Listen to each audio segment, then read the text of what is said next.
Okay, before we start today's video, would you still watch me if I looked like this? Like just in every video, you had to look at that.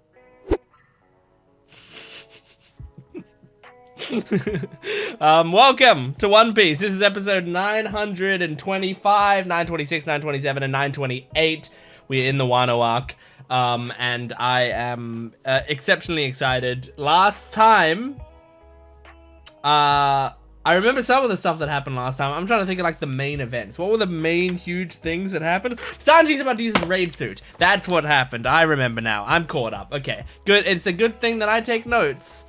A lot of other people just have to sit there and think or look back on their episode or whatever. I have a book in front of me that says it's really terribly written, you know, handwriting of things that don't make much sense out of context.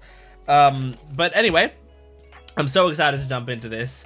I just, like, every time that I sit down to do a One Piece video now, I feel like I'm doing, I'm making progress in something monumental. Like, being in the Wano arc, it's giving me that same feeling that I got, like, in early days early in One Piece, where, like, when I started One Piece, every time I sat down and recorded some One Piece, I was thinking, like, I'm making my way into a journey. You know, like, I'm making a dent in this huge art project, which is watching One Piece. And that feeling sort of went away as I, like, got around the middle of the show. At that point, it was like One Piece was just part of my life, you know? Like, I wasn't feeling like, oh, I'm chipping away at the vast amount of episodes anymore. Instead, I was just, like, locked in on the show. But now I'm getting back to the point of, like, being in Wano. First of all, I can see the end goal in sight. I can see catching up with the show. It's within my grasp. And secondly, it's like the longest arc in One Piece, so it feels like a huge deal. So so chipping away at this is giving me that feeling again, and, like, you know, the video gamer in me that just, like, sees, you know, these things and wants to complete it. The completionist. I wanted to call myself a completionist, but then I was like, I'm not a completionist in video games. I don't, like, 100% a lot of video games, but I still have a little bit of that that energy within me. So yeah, I'm very excited to jump into more. Yeah, last episode we had the dinosaur that's, you know, rampaging around town, and it's scary, but Sanji's gonna stand up to him because he was playing a bit dirty. I mean, it was clever, but he was playing dirty. So now Sanji's having to stand up to him, and he's taking out his raid suit. We're gonna see how it goes. I'm really excited. I hope you are too. Make sure to support this video if you can, liking the video, commenting down below, subscribing to the channel. All that stuff helps me out a lot. And please, go to my Patreon account in the description below. It should have the full-length reactions, as well as early access and exclusive videos. You should get the next 20 or so episodes on my Patreon account right now, which means we're probably in episode 945 or so onwards, 945 to 948 or something, on my Patreon account. So that's, you know, that's quite a bit into it. So yeah, go check those ones out. Yeah, I think we're gonna jump into this. This is episode 900, and oh, you can also join my YouTube membership to get 1 week early on edited videos. Sorry, I gotta do all the advertising first because sometimes it's your first time here, and also I need to make money off of this. So please, if you can, help me out, support the video. Yeah, let's jump into episode 925 of One Piece. Woo! Okay, recap Rubik's. If you are new to this channel, this is the recap Rubik's Cube. It's a Rubik's Cube that I do while the recap is going on, and the goal is to beat the recap. I forgot this guy's voice.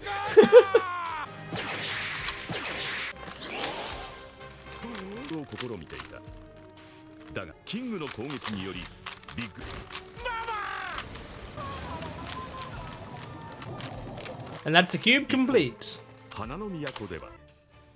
I'm trying to turn up my volume and it's not.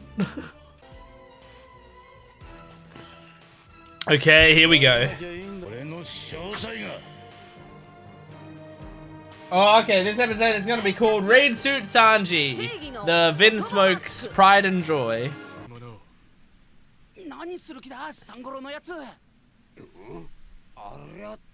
Oh yeah, these motherfuckers haven't seen the raid suits, right? No one who's here has seen them?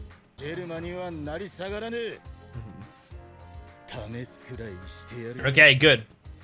Good to hear.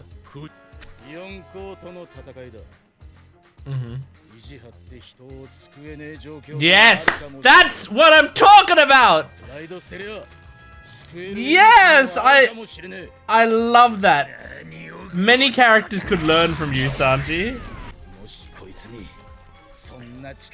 I'm so glad he said that. Whoa, this animation. Whoa! Oh my god. Oh Jesus, he's getting a full magical girls transformation. Oh hell yeah. Oh my god. God damn, it really makes him look like the rest of the Vinsmokes, doesn't it? Like, oh, that's pretty cool.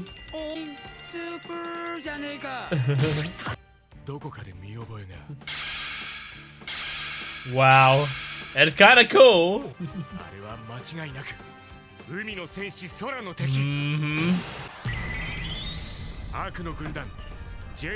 Stealth Black.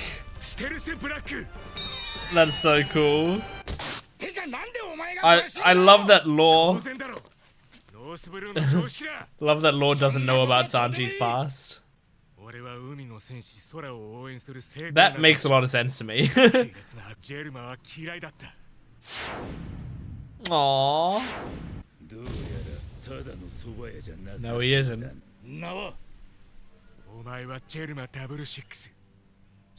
No, but he is Sanji Vinsmoke.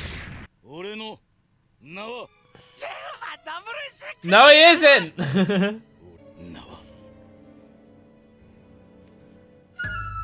Oh, the sober cook.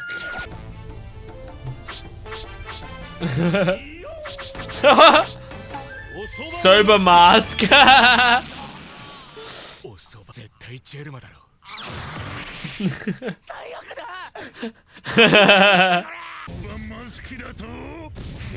There's a part of me that kind of likes sober mask.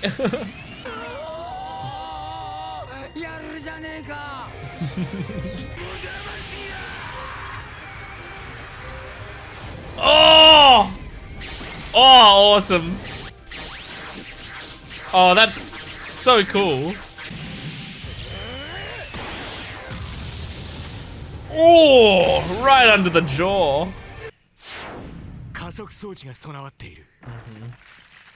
I like that Law just knows all the lore. Law knows all the lore. I feel like it's hard to distinguish the word law and lore in my accent. Oh. Yeah, that's sick. That's so cool. He's such a, like, a fanboy, not of Germa, but of the series that Germa's in. Yep, he's stealth. Oh my god, he basically has the clear fruit. Oh no. Oh Jesus. Oh. Jeez, man. That's fucking insane. That's crazy.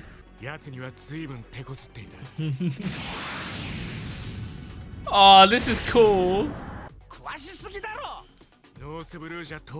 I don't think everyone from the North Blue does. No, I think he was just a big fanboy.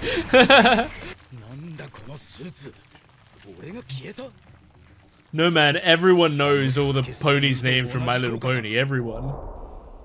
Yeah, that's what I'm talking about. Now, please, Sanji. Please don't use it for bad. Redeem yourself from your worst scene in the series.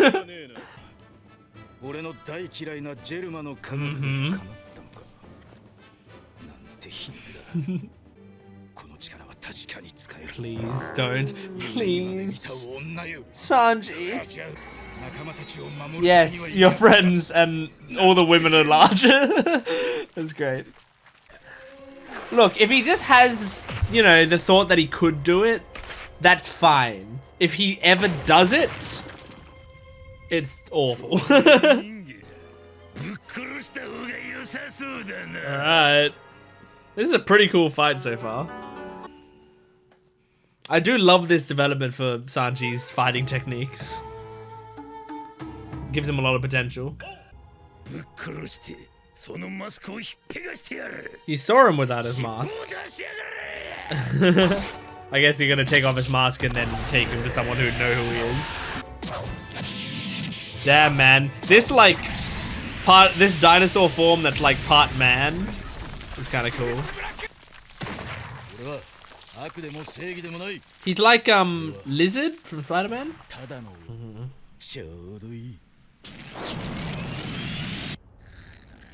Oh damn, we're cutting away. It's probably good to give us a break from it. I just was enjoying it. He's just got so much. Is he out? He only had 2?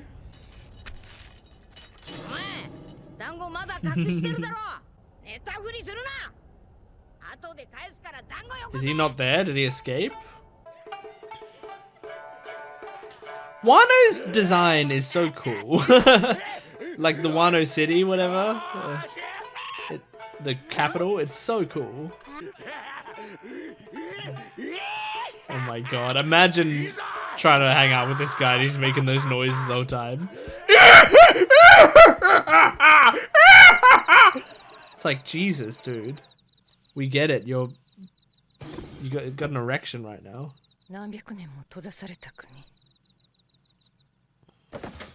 Okay, Robin, get some useful information. Poneglyph was invented here. Did I know that? I probably knew that.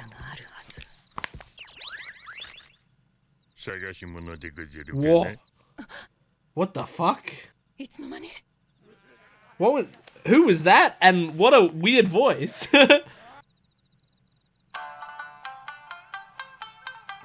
Hell yeah. I love this song. Whoa, what the fuck? What the fuck? What weird designs? What the fuck?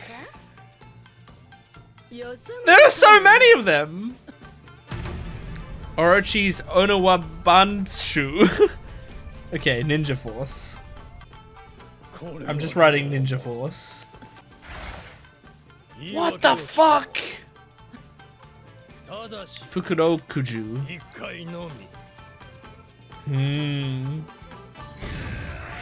I love this song, and I love that they're putting the song behind this cool fight scene with great animation.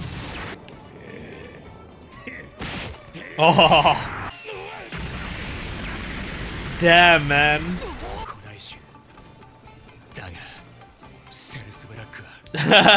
He really has a lot of faith in Germa's technology. Oh. Trust him.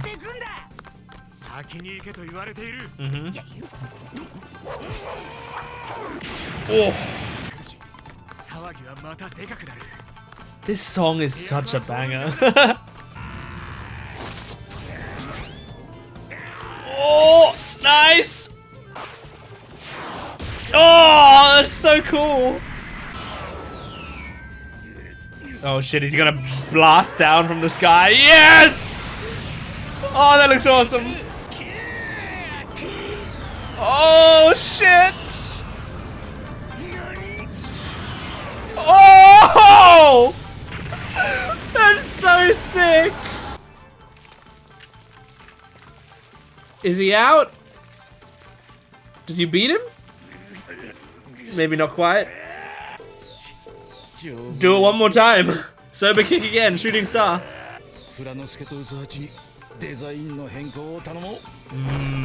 That's probably a good idea, actually. Oh, is he fucking off? cool. They're doing cool things with the to be continued lately. I absolutely loved that episode. That was so great. I'm so happy. Fun fact.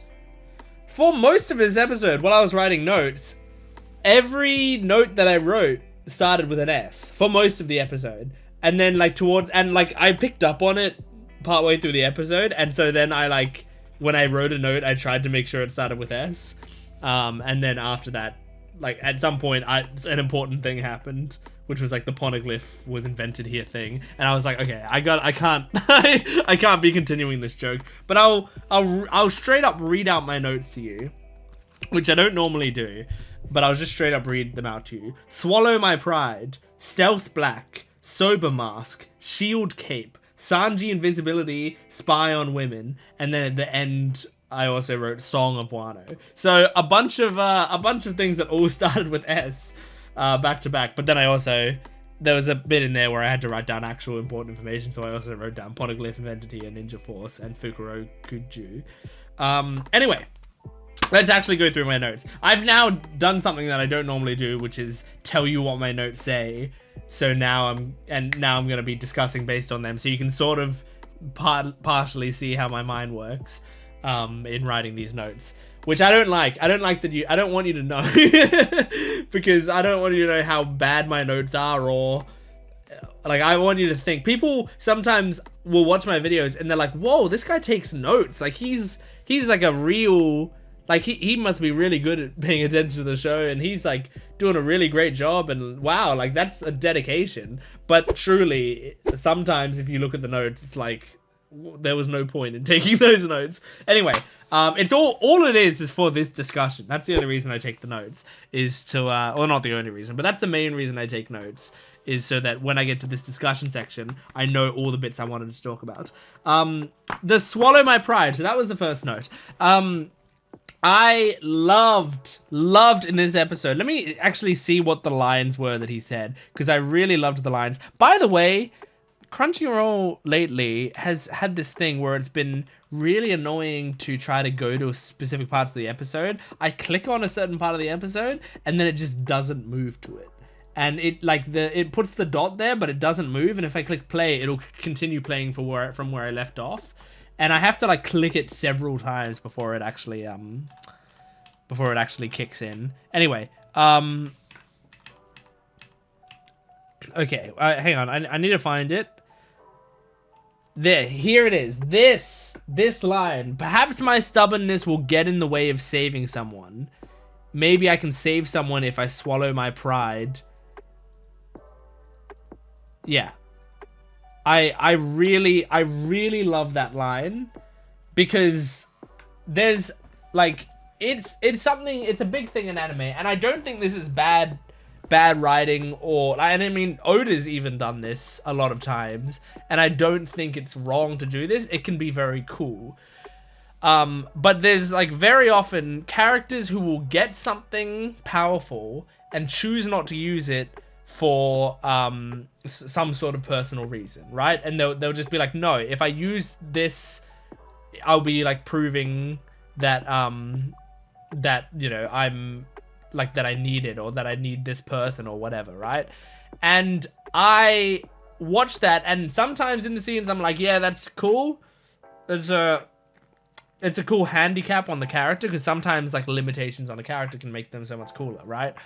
But then when a character does that, a lot of the time, anything that goes wrong is like completely their fault. Like if someone dies in that battle, I can't help but think, well, would that person not have died if that person used their full strength?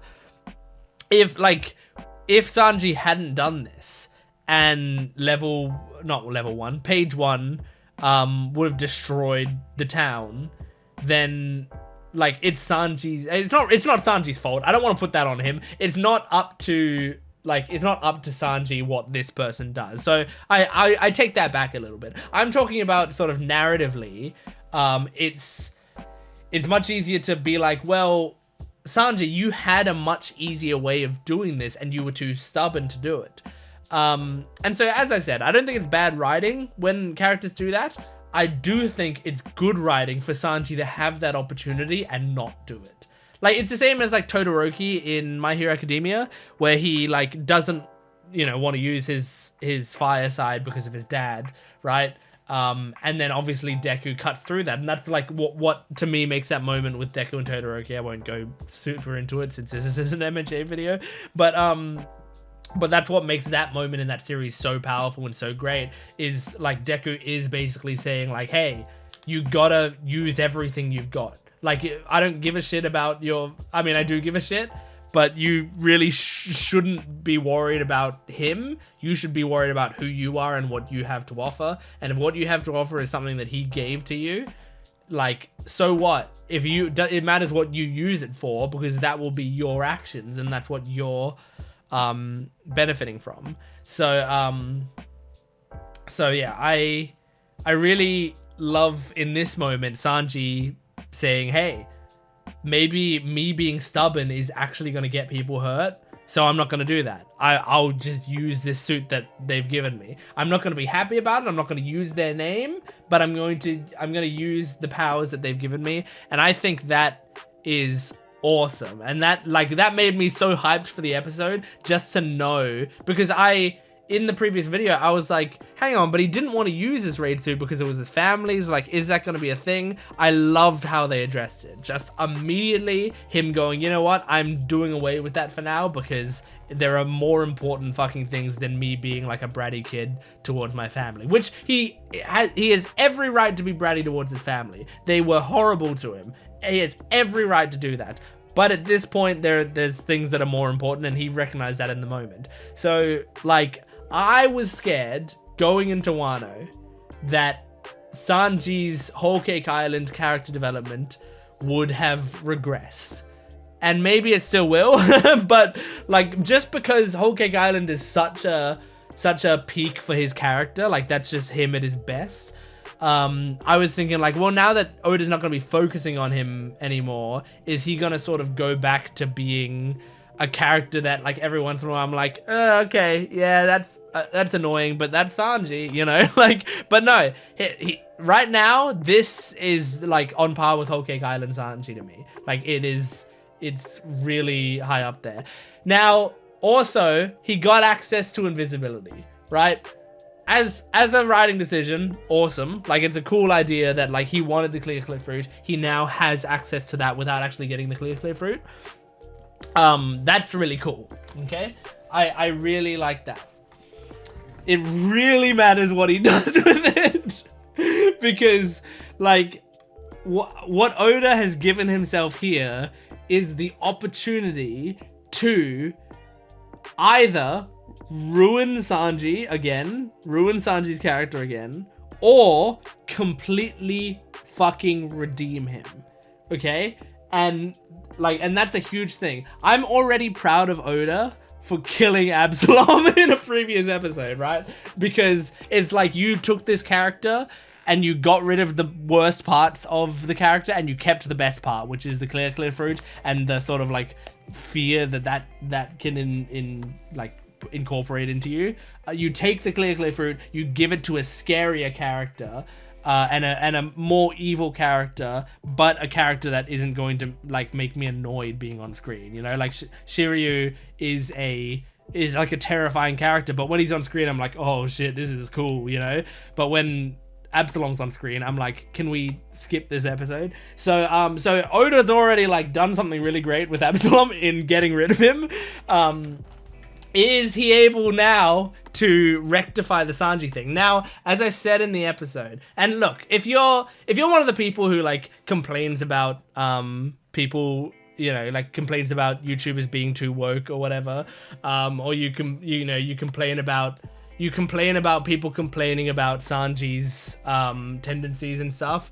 I'm not making these videos for you. I don't care about your opinion, because a lot of the time the sorts of people who comment that stuff, that's all they comment on everyone's videos forever, is like stuff about how people are too woke and how people are too sensitive nowadays, and it's blah blah blah, right? And it's like, I can tell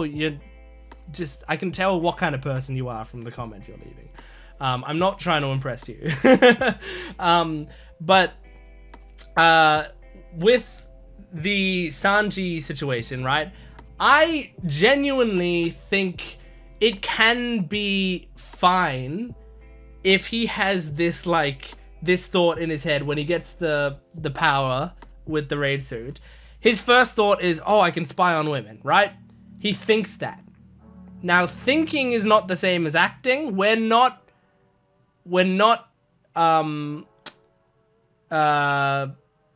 acting on thought crimes, right? This isn't 1984. And yes, I can reference it. I've read the book. It's one of the only major literary references I can make. I have read 1984. We're not getting people on thought crimes. It's not Sanji's fault that we can read his mind. So he immediately thought, oh, I can spy on women. And then he went, wait, no. I can protect my friends, right? That's fine to me. I don't have any major problem with that. It's to me, that's kind of a funny joke. And it also, in the moment, I feel like us having intrusive thoughts, people have intrusive thoughts constantly, right? So he recognized that he could do that. Now, if Sanji then goes on and never, ever does it, Sanji is redeemed. Completely redeemed for the Absalom stuff in Thriller Bark to me. That will actually make, in retrospect, it will make that scene mostly fine. I mean, I still wouldn't be super happy that it was in there, but it would be mostly fine because it would prove that Sanji is it's just sort of a little fantasy that he has. I don't mind people having fantasies, even if they're a little fucked up. It's about whether you act on them, if he's oh, I could spy on Nami in the bath, that's something, it's, you shouldn't say it out loud, but it's a thought you can have. If someone actually spies on Nami in the bath, you're a creep. You're disgusting, So there's a distinction to be made there, right? I think the reason I know we're talking a lot about Sanji, but I'm trying to praise the show here. I'm trying to praise the character development of Sanji as time goes on. So please understand why I'm dedicating so much time of this discussion to this. It's actually in a positive way. But back when in Thriller Bark, one of the main reasons I was so disappointed in that scene with Sanji and Absalom is because up until that point, in my mind, Sanji was harmless. He made, he simped over people. He made he made jokes. Well, Oda made jokes about him, but he was he talked about how much he loved women and all of that. But I didn't I always thought of him as but when it comes down to it, he will respect women when they deserve it, when the chips are actually on the table, he's going to actually properly make sure women's boundaries are kept. But then that Absalom scene came and I was oh, I don't believe that he would anymore. Now it feels like if he's given the power to, he will cross those boundaries. And that's what I didn't like about that scene with the character. If now he is given the power and he never crosses the boundaries, then what that's proving is that the Absalom scene back then, I mean, it's either proving that one, he's grown, which is great too, but the other thing is that the Absalom scene was purely him being childish and it was all talk. He was just in his head, he was I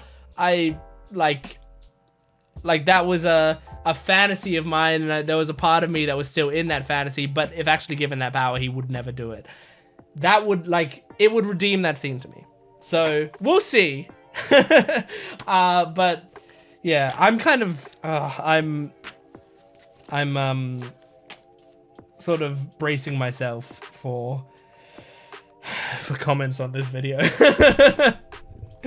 Just whenever I bring up Sanji stuff in One Piece and I go into it in that depth, I sometimes tend to get some of the worst comments imaginable. So all I ask is if you're someone who's like more on the same wavelength as me and you appreciate like anything that I'm saying here, can you please comment? Like I would rather hear from you guys. I know it's putting me in an echo chamber, but I don't care. This is my channel. I'm allowed to be in an echo chamber. I would appreciate hearing some support on this if possible, just because sometimes it feels like, you know, I'll only get negative comments about it because the people who agree are just like, yeah, you're totally right, but they're not going to comment it because what's the point? But people who are angry are like, fucking woke YouTubers in 2025, this is ruining One Piece. I have a Nami body pillow and she's naked on one side and I love to kiss the Nami body pillow. Does that make me a pervert too, huh? And I'm like, Jesus Christ, how do I respond to this? So, anyway.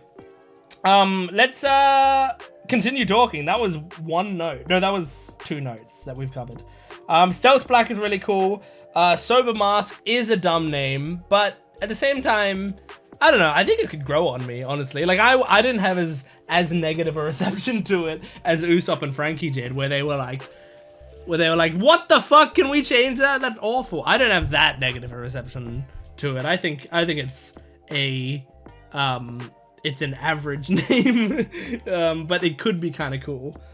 And I mean, it's cool because it sort of fits Sanji's theming. He's a cook, you know, so him being Sober Mask is cool.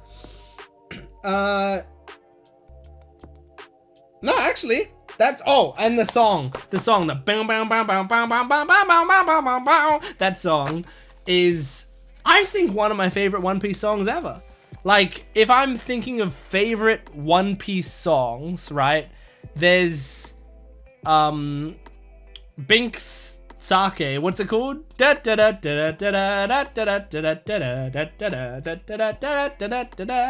song is one of my favorite One Piece songs.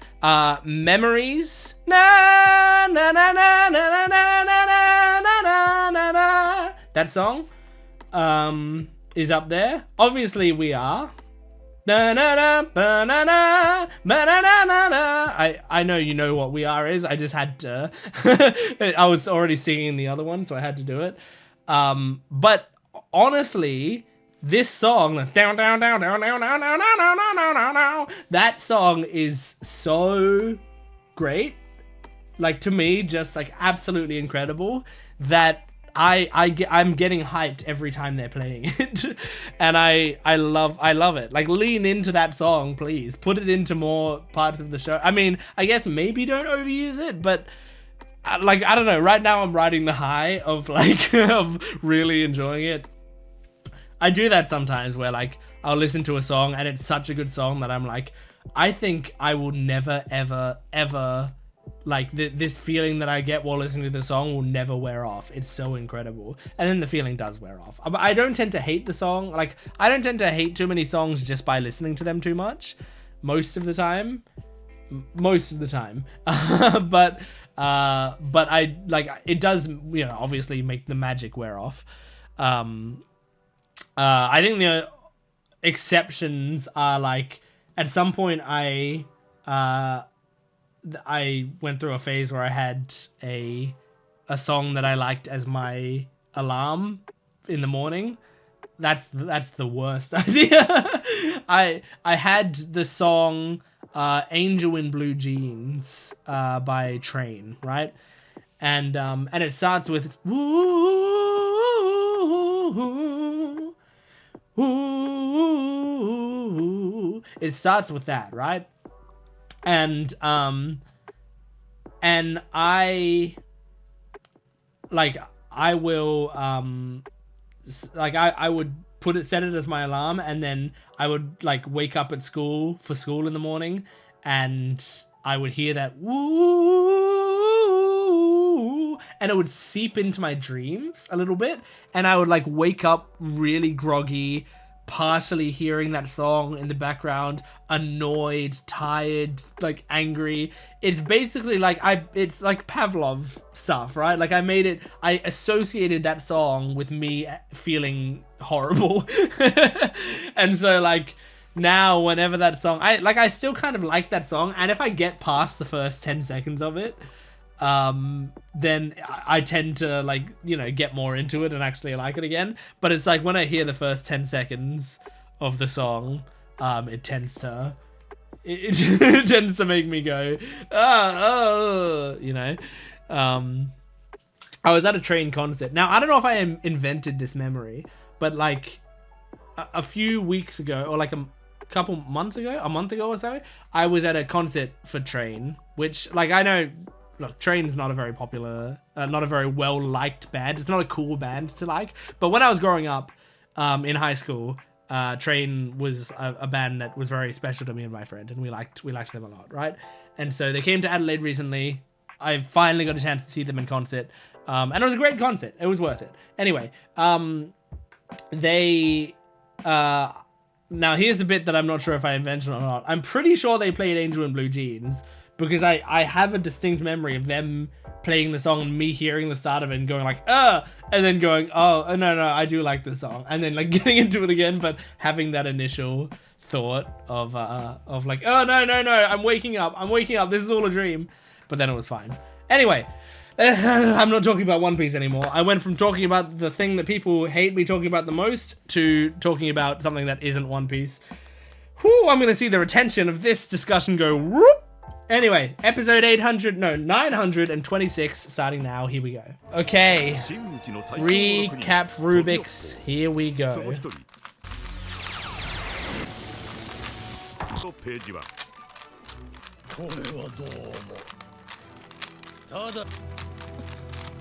Okay, this episode is going to be called Robin is fucked. Robin gets captured and taken to prison. Oh, the Big Mom Pirates! Wow, you guys didn't... Why didn't you expect that? Wouldn't you think they'd send some of their best soldiers after Big Mom herself? You thought they'd just hang back, I guess, and like defend their own land? Is she dreaming? Or is this Luffy dreaming? This might be Luffy dreaming. Maybe it's Big Mom dreaming. It's hard to tell. It could be a Luffy nightmare or like a Big Mom happy dream. I think it was a Big Mom happy dream. Well, she's dead. Oh. I mean, I relate to him in this instance, I guess. I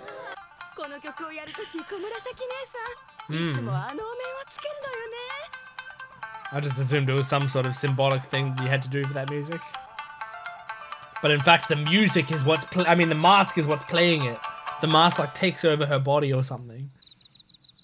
It's like the Tuxedo, the Jackie Chan movie. Oh, this is scary. She's surrounded, man. Oh my god. Oh. Oh my god. Like, no matter what she dies. It's just whether or not she is tortured or not. Hold up. What? Ushimitsu Kozo? Is Ushimitsu Kozo the thief? I can't check right now.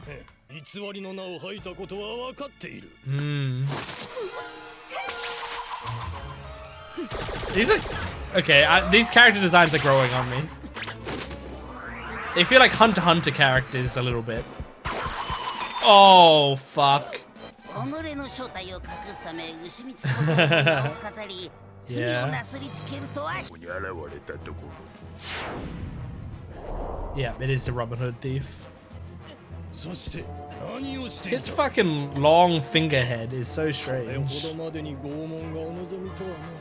Don't torture Robin. What? Oh my god. We really don't often get to hear Robin super vulnerable. I know, like, other than Ennis Lobby, I guess. But even then, she was sort of dead inside. Aww. Oh, this is cute. But like, Robin's being tortured. Should I be happy? I like how this fight is more well animated than so much of the rest of the series in earlier arcs. Yeah. Wow, he's like a little bug scampering up there. Isn't that the big dog? Kind of looks like the big dog. Oh, Robin. Oh. Is this with a fake Robin all along? Oh. Either it was a fake Robin or she can just like transfer herself. Shadow clone jutsu. How much of the series am I missing having not seen Naruto? That was a pretty solid introduction to those ninjas. She took his mask. That was smooth.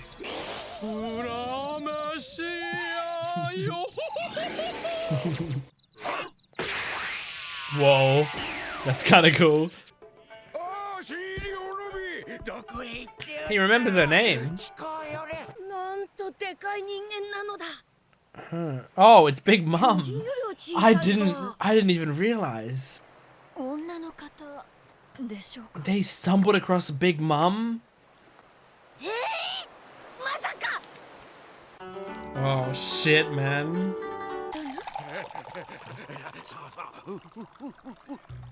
That's a lot of sake.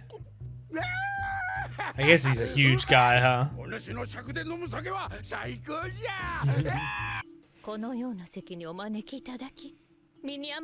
It's really interesting to hear Robin, like, try to impress people.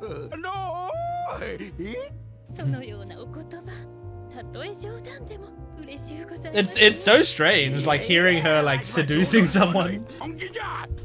She's normally, like, so unabashedly herself, you know?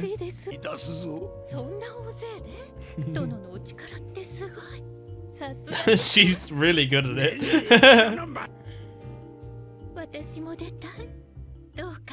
Aww. Impressive.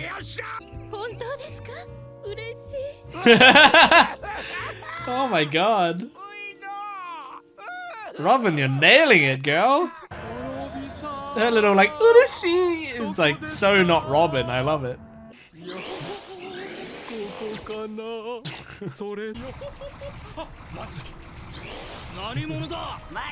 You guys aren't scared that it's a ghost? There's a ghost of a skeleton floating around.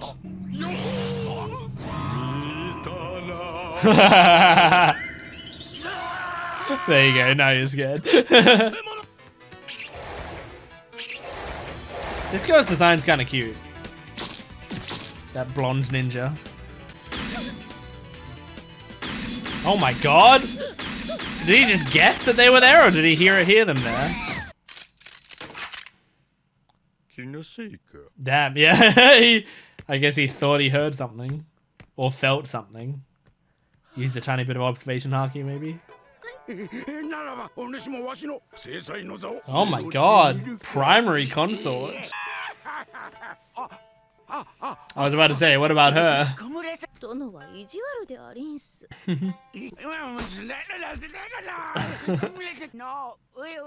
Oh my god, the way he like holds her like a baby.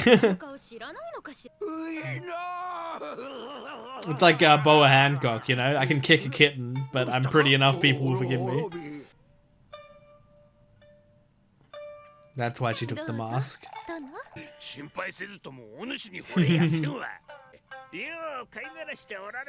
It is kind of amazing how many of them know about her dark side. Interesting. Speaking of, there's a ghost coming in this house right now. I wonder if they saw Brook here, if they would think he's one of the 9. Is it 9? Careful, Chopper. Careful, Chopper. My prediction video says she eats you. You're being louder. Maybe try to push her back into the water. Drown her. Oh. I mean, honestly, it's kind of fucked up, but if you could do that, that'd be cool. Be useful. But you can't. Get out of there. Run! Kiku's not running.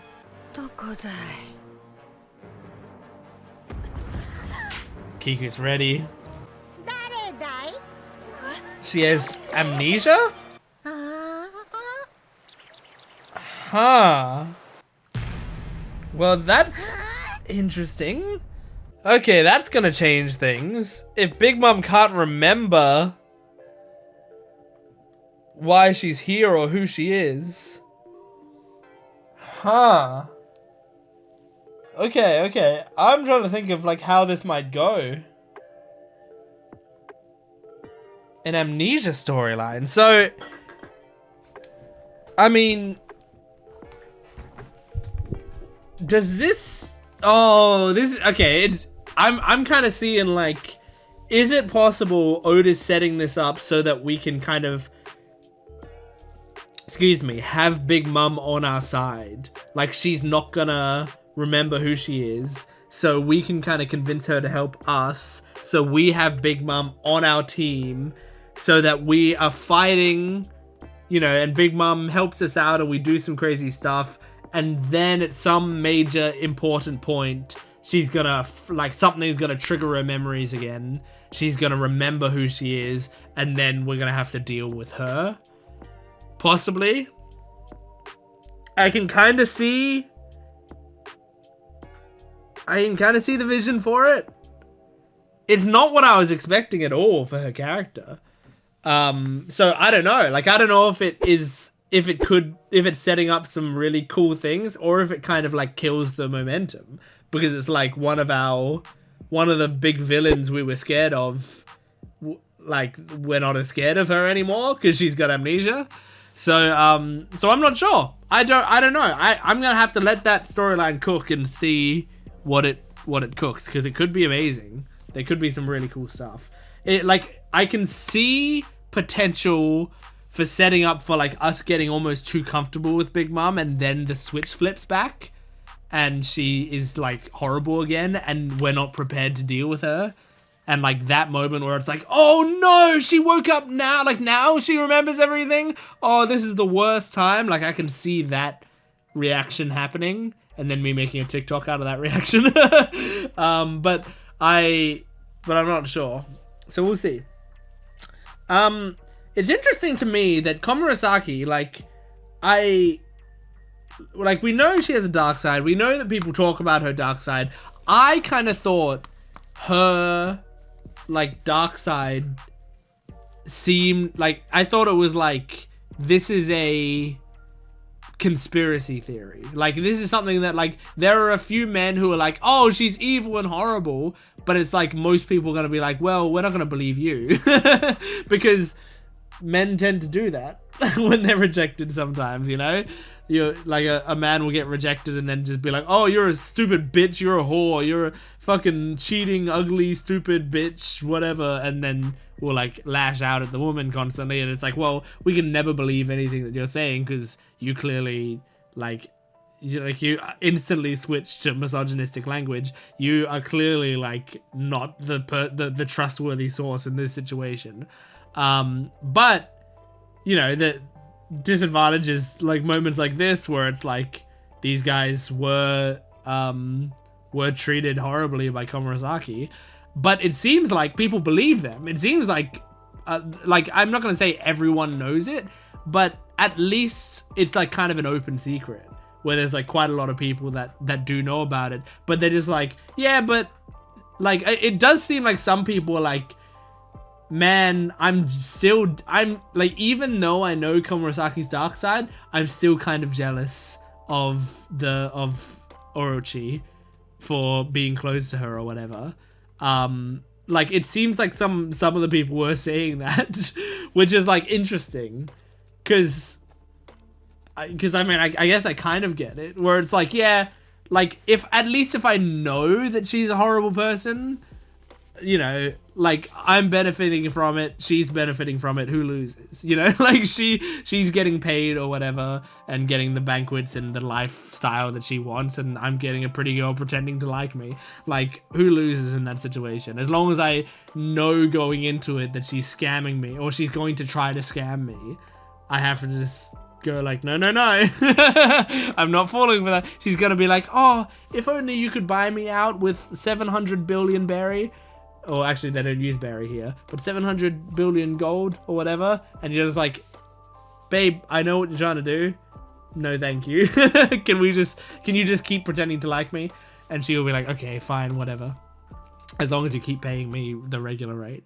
So yeah, I think it's interesting. Like in this episode, people were talking about it like quite openly at the banquet. So Robin used Shadow Clone Jutsu. Has she ever called it Shadow Clone Jutsu, or did they just start using that? She doesn't use it very often. I think Shadow Clone Jutsu is just when she creates a full clone of herself, right? So the version of her that was in there gathering information wasn't actually her. That was her power. She's doing the equivalent of creating hands on something, but she creates her entire body and makes it walk around and stuff. But have they called it Shadow Clone Jutsu? Because it sounds to me like that's literally just a name from Naruto, like a move from Naruto. But I haven't seen Naruto. I just know Naruto stuff from osmosis, right? I've heard people talk about Naruto enough, and I've heard people reference it. And I've played a video game. I remember, I think I played one of the Ultimate Ninja Warrior games or something. Like, I had it on PS3. And I don't know why I had it. I have no idea why I had it. Did someone give it to me or something? And it was a pretty good game. And I just, like, I played a bit of that, but I had no idea anything that was happening. Like, to me, it was like, you're just playing as random fictional characters. And I didn't watch anime back then either. Other than, like, you know, maybe Yu-Gi-Oh! And Pokemon and stuff, but I didn't watch, you know, most of anime. So yeah, just looking at the stuff. The Chopper vs Tama battle was very cute. I liked that. I do like the ninjas, like that ninja squad that they introduced, and it's like led by the guy whose head is a finger. I like that squad. I think they're kind of cool. And that was a good, intimidating, like, especially the leader. I like that he's genuinely kind of calmly intimidating. Like, they didn't try too hard to make him, like, horrible and evil sounding or whatever. It's just like this guy was like, oh, fuck, this guy's in control of the situation. Like, genuinely, Robin would have been dead if that wasn't a clone. And that is very scary. Like, not only dead, she would have been tortured. And, man, I mean, I wonder how much Robin would hold up under torture, genuinely. Like, I feel like she would hold up and not give away anything. But I don't know, man. Torture's, like, awful. I know that's a lukewarm take, but, like, I think we don't know unless we were actually in that situation if we'd hold up. And, I mean, knock on wood, it never happens to literally anyone watching this video or making the video, because that's truly horrific. But I don't think I'd hold up. No, I wouldn't hold up. There's no way I'd hold up. So would Robin? Like, Robin, I can see her holding up. Luffy would, absolutely. Zoro would. Sanji probably would. Chopper, I don't know. Usopp wouldn't, at least not yet. I feel like Usopp's gonna get character development where he would. Nami wouldn't. Nami wouldn't hold up. Frankie. I'm trying to think of it like realistically. Because like Frankie, I would say he wouldn't hold up because if they put him in that moment in this anime, like you'd want him to be the hero in this situation, so you wouldn't make him give up. But like thinking like realistically about his character, if he wasn't like a character in a show but still had all the same tendencies, like there wouldn't be the narrative need to have him get out of it and be the hero, you know? So I feel like he wouldn't hold up. Come at me, Frankie fans. I mean, I'm a Nami fan, and I just said she wouldn't hold up at all without hesitation. Who have I missed? Brooke wouldn't hold up. I don't think Brooke would hold up. Am I missing anyone? I probably am, huh? Am I? Maybe not. Anyway, doesn't matter. I think we should move on to the next episode. Yeah, let's move on. This is episode 927 of One Piece. Here we go. Okay, recap Rubik's. Here we go.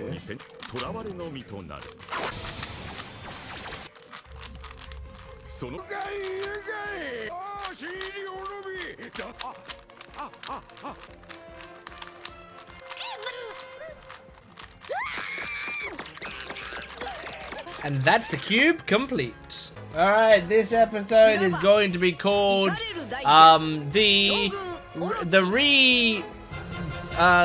oh my god, I can't do it. The brain reconfiguration. Brainwashing Big Mom. Chopper, you're a doctor. Can you treat her amnesia? Like, we don't want that to happen, but you're a doctor. You gotta treat patients. There was a part of me that thought that Chopper wasn't in Whole Cake Island, but he was. I don't know why I was thinking that. Oh no.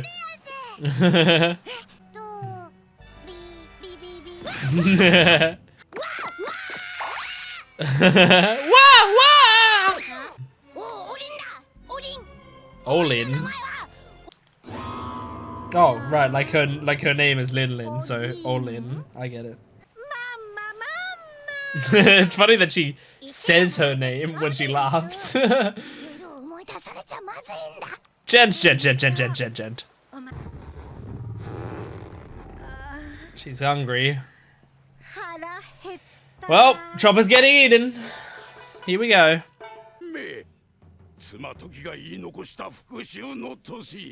Mm-hmm.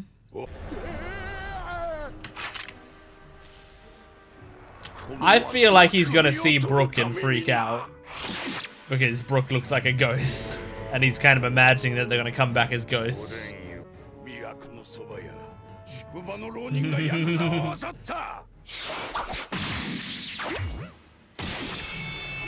Oh yeah, hell yeah.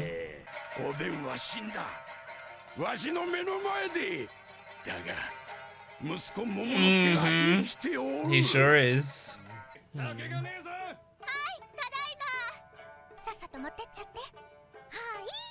Hi.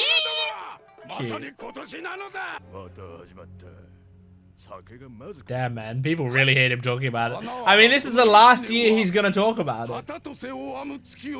Like, just put up with it for a little bit longer. Look at that smile.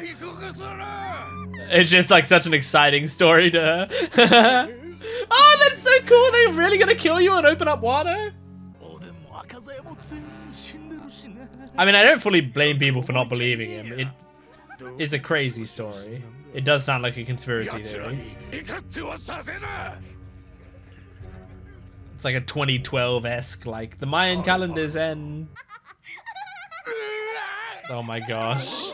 Oh no. Hopefully nothing happens to Toko. Yeah. Like Komurasaki looked worried there because Komurasaki cares about Toko, right? Like, that's one of the only people we've seen Komurasaki, like, interact with in a very sweet way. Oh my gosh, JK. Oh my god. Yeah, it's just a kid. You can't help what you find funny, I guess. Oh, I hope she doesn't, and like, I don't know. Oh god, he might execute her. What you need to do is be like, have him come around the corner and Robin is using all her hands to tickle her. So it's like, oh, she wasn't laughing at you. She was being tickled. Oh my god. Oh my god. This poor woman who's trying to... Oh, Komurasaki's gonna do something to calm him down?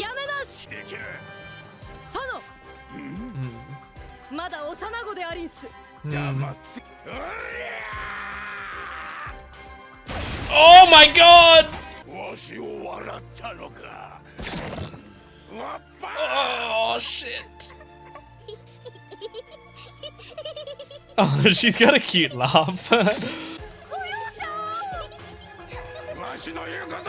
Clutch! Clutch! Snap his neck! Oh my god. No, yeah, Komurasaki's doing something. Oh my god! Oh my god, that's brave. But I feel like if there's anyone who can get away with it, it's probably Komurasaki. Ha!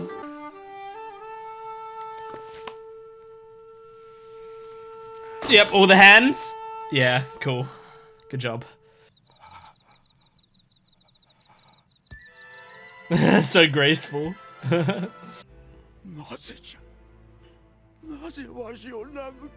He's being softer with her, huh?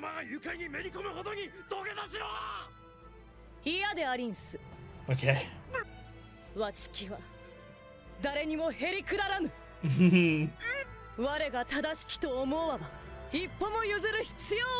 Interesting. Hey, your wife needs to keep you in check. Oh yeah! Oh, yeah, she's winning me over very quickly. Oh my god. Oh lord, yep, alright. He's turning on that masculine rejection thing that I was talking about. I guess you are just a whore is actually less of an insult against someone who's actually an escort. So it's not quite the same thing. Oh my god! I mean, yeah, we saw the shadows of this before, right? Oh my god. It's a cool design. Snake. Oh, so it's a mythical snake rather than a dragon. Oh. She's not gonna do it. This is a cool scene.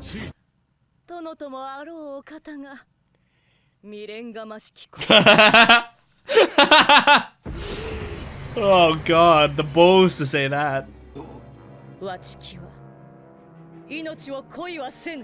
Cool.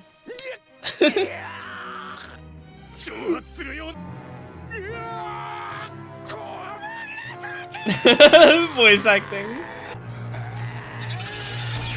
Oh my god. He's going crazy, but I don't think he wants to kill her.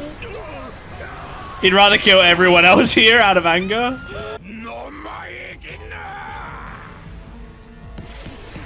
Oh my god, this is insane. Yeah. Uh-oh. He might spot her. Oh, he spotted her. Oh shit, they're all here! Well, not all of them, but a lot of them. Will he though? I think he's threatening a lot, but is he actually gonna do it? He picked her up. Oh. Oh. Oh, Brook! That's what he's here for! Come on, Brook. You gotta save Robin.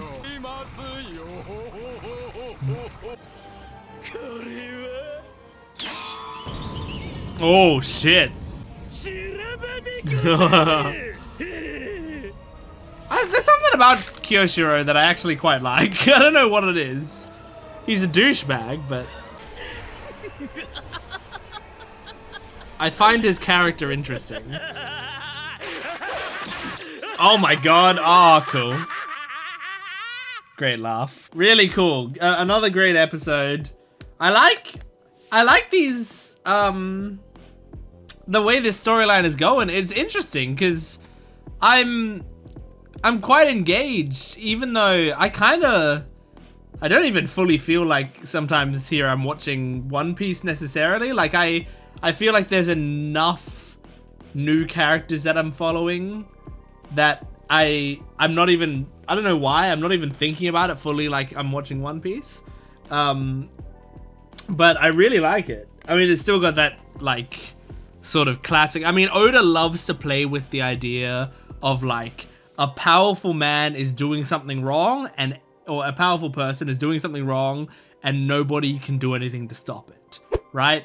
But then like, how does someone stop it? Oda does that quite a bit, you know? I mean, he does it with the Celestial Dragons quite a lot, where it's like, you know, obviously back in the archipelago, when the Celestial Dragon was like doing whatever he wanted, and then Luffy comes up and steps up and punches him despite all of the danger that could be, you know? And then there's obviously the Celestial Dragon scene as well in the Reverie, where it's like Celestial Dragon is trying to capture Shirahoshi, and then it's another Celestial Dragon that steps up to stop him, you know? Like, I like this idea of like, everyone is like, we can't do anything about this. It's horrible, but we just have to watch. And then, you know, whoever steps up, like, that's what's going to be really interesting, is like, who's willing to step up. And in a scene where Luffy's not there, like, who's it going to be?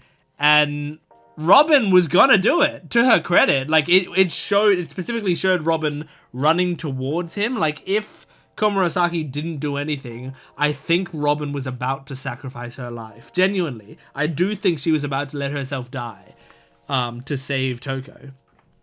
But no, Komurasaki did it. And yeah, I don't know. I feel like Orochi doesn't want to kill Komurasaki. Like, when he looked at her afterwards, like, other people were telling him what, like, not to do anything, and he was like, shut up, I don't care. Like, he wasn't listening at all. But then when Komurasaki slapped him and he looked at her, it wasn't pure rage. It was like, I mean, he was dumbfounded that someone was standing up to him, but he was like, it also just seemed like pure, like, sadness. Like, what? Why would you do this to me?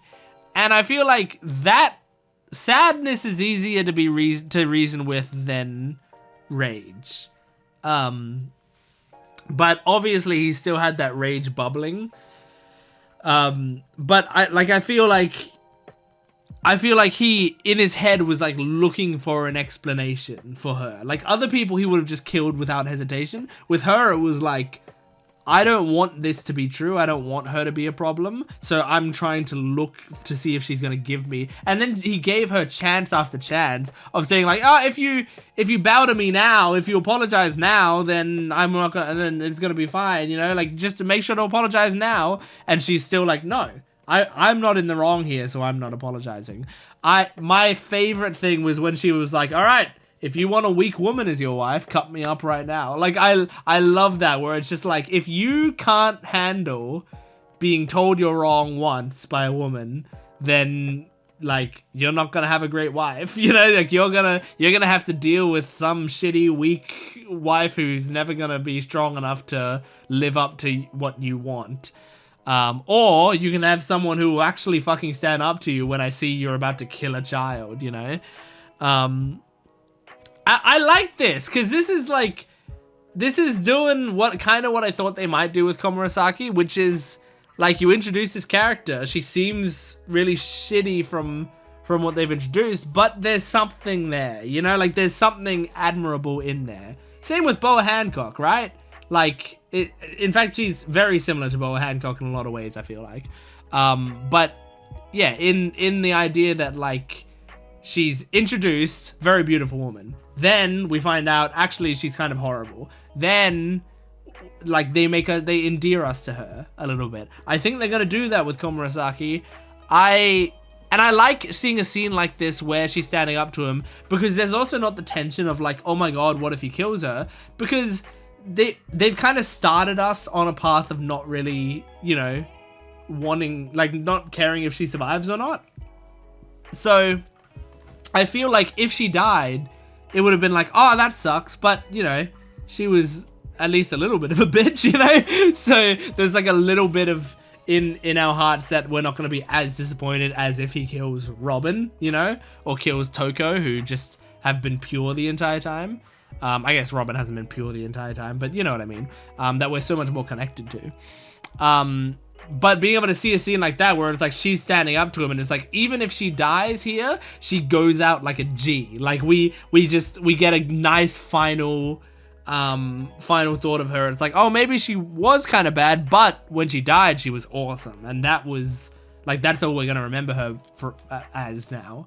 So yeah, that was great. That was really cool. I think we're just going to move right along to the next episode. And also my food is here, so I'm going to go get my food. But this is episode 928 of One Piece. Here we go.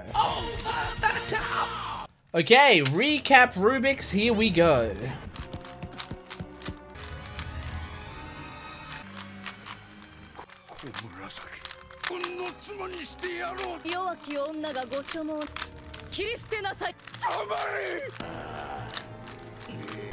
And that's the cube complete.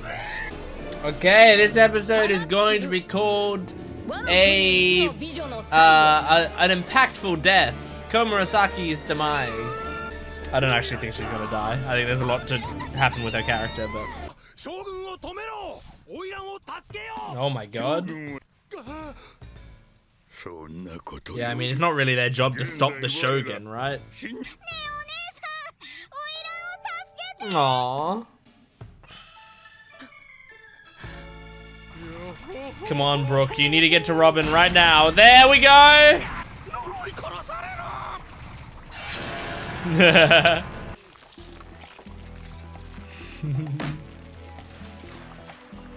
like that he's even scarier than usual.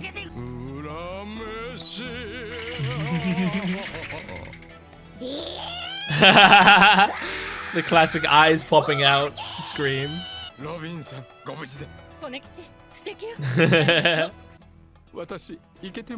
May I see your panties? I'm surprised he didn't whip that out. I guess it's important stuff going on. Oh, hell yeah. Yeah, fuck you. That was like a sumo slap.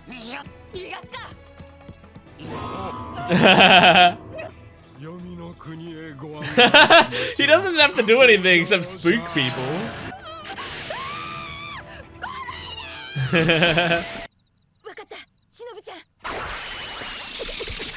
Oh. Who's up here? Who is this? Yeah, I think this is just one of the ninja guys, right? Hanzo? From Overwatch? Man seducing. I can see that being her. Is this someone she successfully seduced in the past? Oh, she used to have the Nami body type. Yeah, she's aged a bit. And her body's been let go a little bit.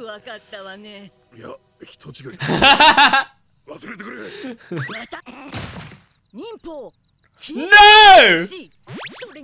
Don't! oh, that's what she did do already. She has a ball crusher move? That's awful.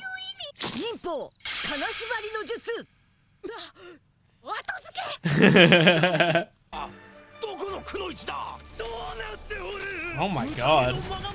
This is quite an intense situation. A lot of the Straw Hats are in genuine danger here. Oh my gosh! Damn! Nice.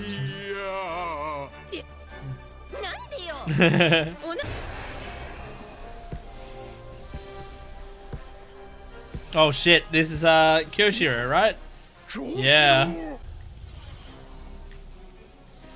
I already said that I found your character interesting.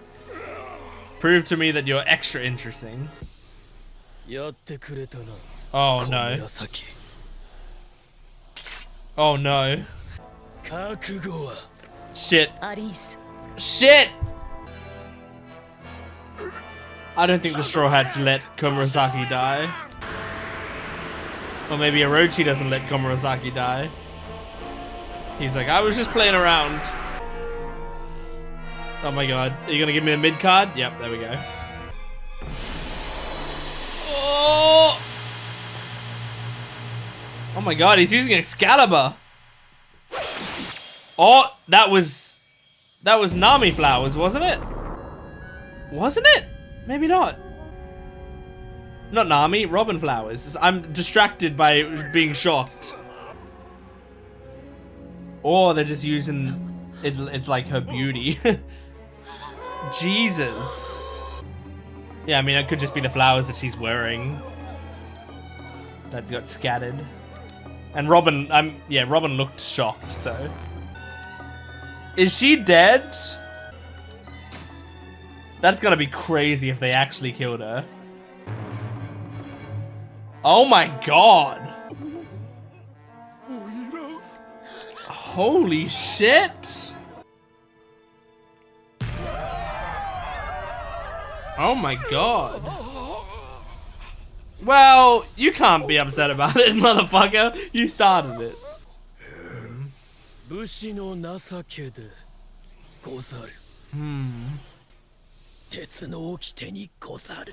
Damn. Oh shit. I think Komurasaki's dead. Oh fuck, he's directing his anger back to her. Yeah, now it's also grief. Oh, I forgot about Zeus. I keep forgetting we have Zeus.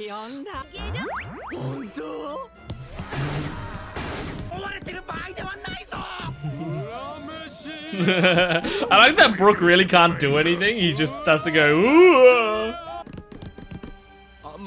They notice that I can't do anything. Oh. Oh, well done. God damn. Next morning. Jumped ahead.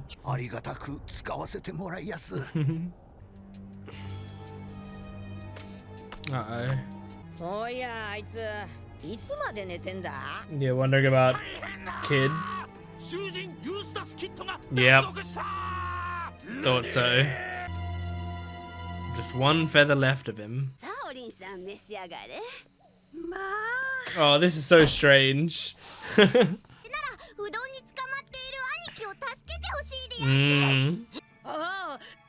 Yeah, Big Mom trying to... I mean, this might be your chance. If anyone could break Luffy out of prison, I guess, yeah, Big Mom would be it. That's what I'm thinking too.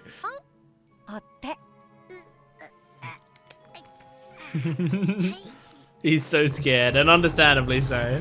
Chopper went up against Big Mom at some point while in monster form, right? Udon, she's gonna be like, udon? That's a food.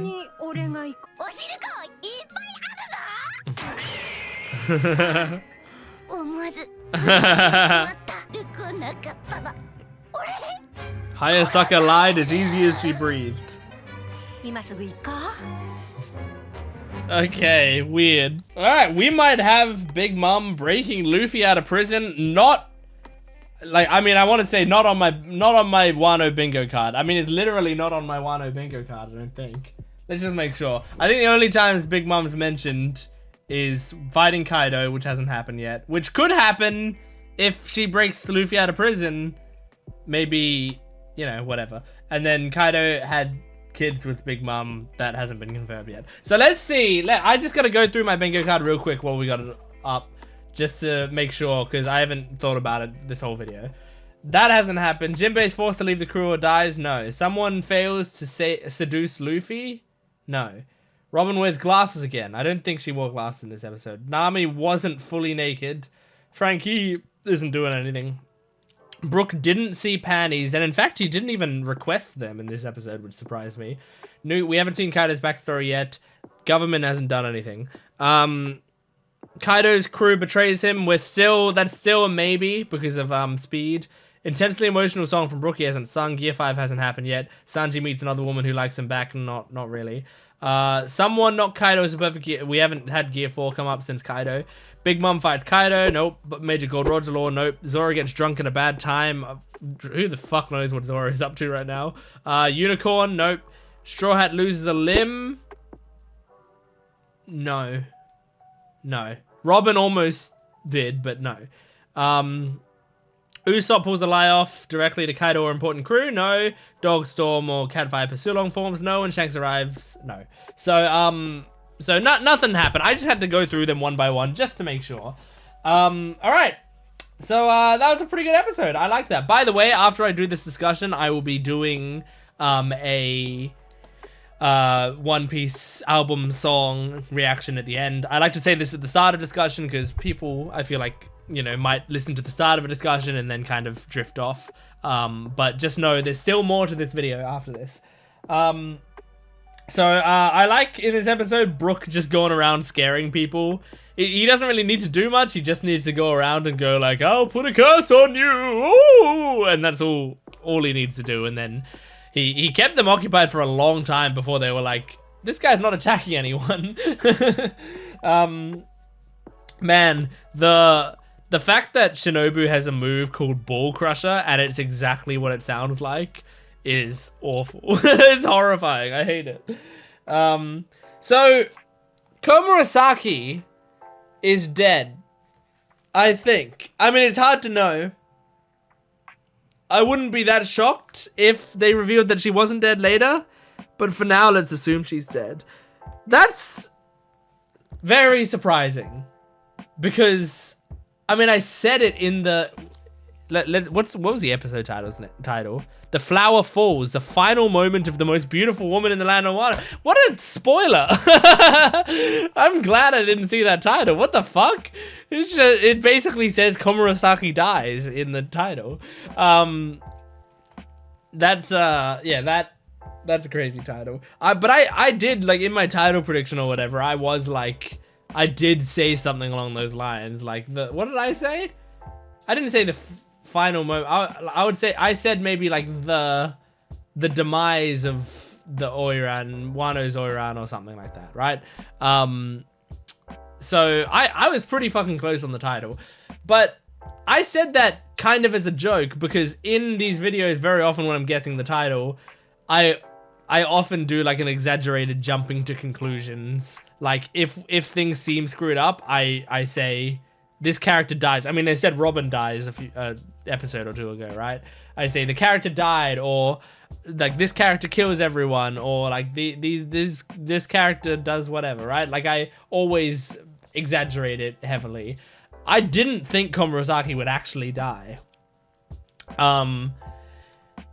because I thought, like, you know, you set up this character and you start giving her like a redemption arc, but it actually might be what I said last discussion, where it's like, it's not about like what she ends up doing, we're gonna remember her for how she went out, and that's a lot cooler.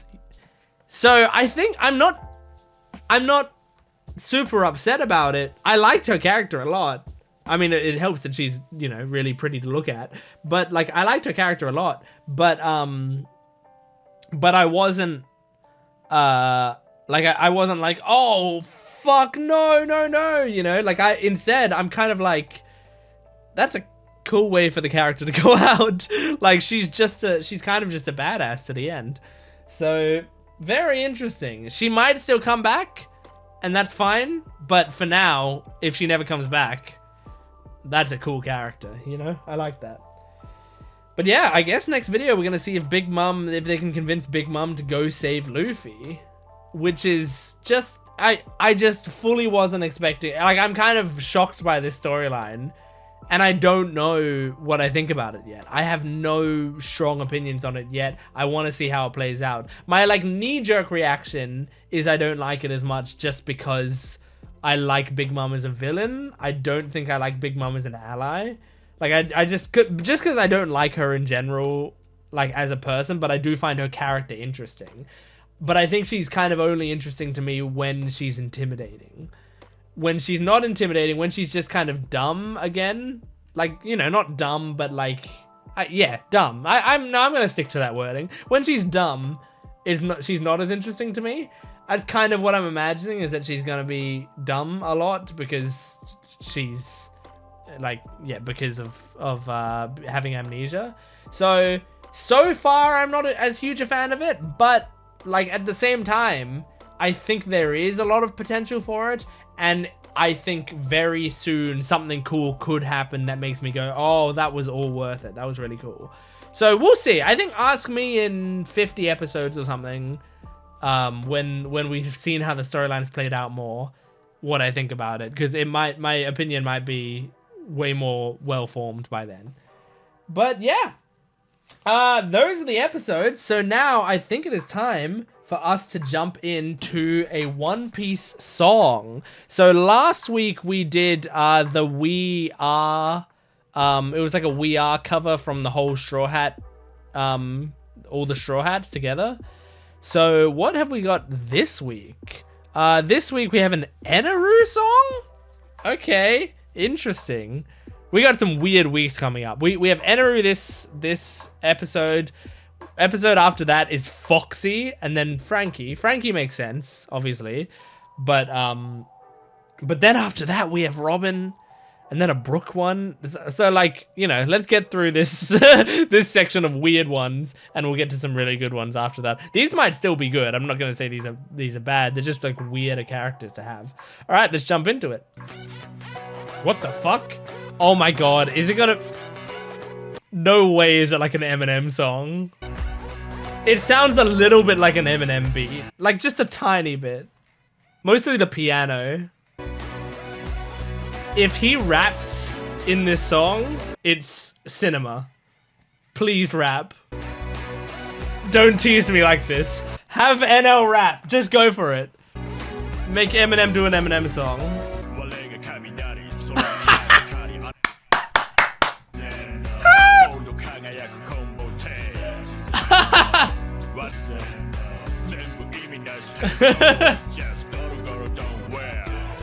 I mean, he doesn't rap at all like Eminem does, but still, it's funny.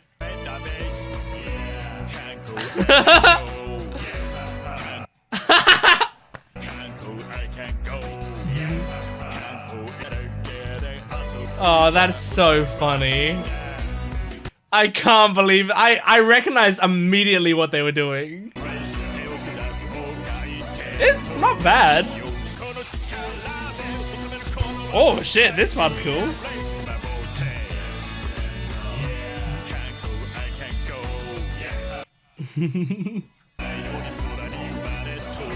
I like the piano. And this part of the song is very catchy.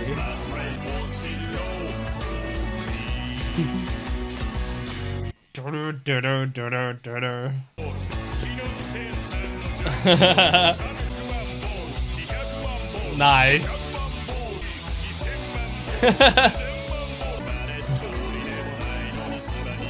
I like the war ad-libs in there. His voice is pretty good for this. I really like the layers of his voice as well. I think that's cool. That's so funny. That's so funny to me. I didn't even think about it. I was clicking, like, I went onto it. I was like, oh, we have an Eneru song. That's weird. That's gonna be strange. I clicked play, and as soon as I heard it, I was like, this sounds like an Eminem beat. And then I went, wait, oh my god. Like, it just kind of what they might be doing with this all sunk in at the same time. Like, okay, so they have this character that's design is clearly inspired by old school Eminem, and they try to do an Eminem song, which is very funny. Obviously, like, the tough thing is, it's hard to do an Eminem song. There's a reason. Like, I'm a fan of Eminem. I listen to quite a lot. There's a reason he's so popular. Like, he's kind of, like, it's very difficult to match him. He's almost unmatched in his craft. He has very specific ways of writing his flows and his rhyme schemes and stuff, which is not only really difficult to do, I'm sure it's nigh impossible to do in Japanese. Like, in English is weird enough that you can fit that stuff to rhyme schemes. I know in the past I've actually looked into this, but Japan, I believe, had trouble with rap for a while. Like, for a while it was like rap seemed like it was going to be impossible in Japanese just because of the way the language is structured. Like, the fact, like, basically a lot of Japanese sentences end in the same sorts of things. It doesn't quite have as much freedom of form as English tends to have with their sentences. And so because of that, like generally in Japanese, you finish a sentence with the verb. I'm trying to get this right in my head, but that's much harder than in English. You can often finish the sentence with a noun, but you don't generally do that. But, like, nouns are kind of tend to be like the punches that you do with sentences. So rap in English works really nicely, and then if you try to do it in Japanese, it doesn't quite work as easily most of the time. Over the years, artists have adjusted, and Japanese rap tends to have its own style. A lot of the style also means incorporating a lot of English words into rap. So I feel like if you listen to a Japanese rap, you will hear a lot more English words than you will by listening to any other Japanese song. And it's because incorporating those makes it actually easier to fit into a rap scheme. So they do that a lot more often in rap. And then I think it became part of the culture. I'm not super educated in this. This is like me doing like research one night because I was curious about it, because I like rap and also I like J-rock and J-pop and stuff. And I was curious at one point. I was like, I think it was when I watched Your Boy Kongming, and there's an episode of Your Boy Kongming where there's like a rap battle or whatever. And I was just like watching it and going like, it must be really hard to write raps in Japanese. And then I looked it up and then found out all that stuff. But anyway, on top of that, it's hard to do an Eminem song in general, even if you're native in English and even if you're an incredible rapper. Like, Eminem has insane rhyme schemes and insane like double and triple entendres and stuff in his work. So it's a difficult style to try to emulate. And so, you know, I think the song works on the base level of, like, the beat is pretty damn Eminem. Like, I would say the beat is, like, they're kind of on it with the beat. It's not quite as good as Eminem. Well, I'm not even going to say that. I think some Eminem beats are kind of bad. But like, I think it works for an Eminem beat. And then the idea of, okay, he's rapping over it, it makes it really funny, right? It doesn't sound like an Eminem song other than that, but it works very nicely for the joke that they were going for. I love it. I think that's so funny. Man, whoever came up with that idea, who's like, why don't we do an Eneru song and just have it fully be a rap is great. I love it.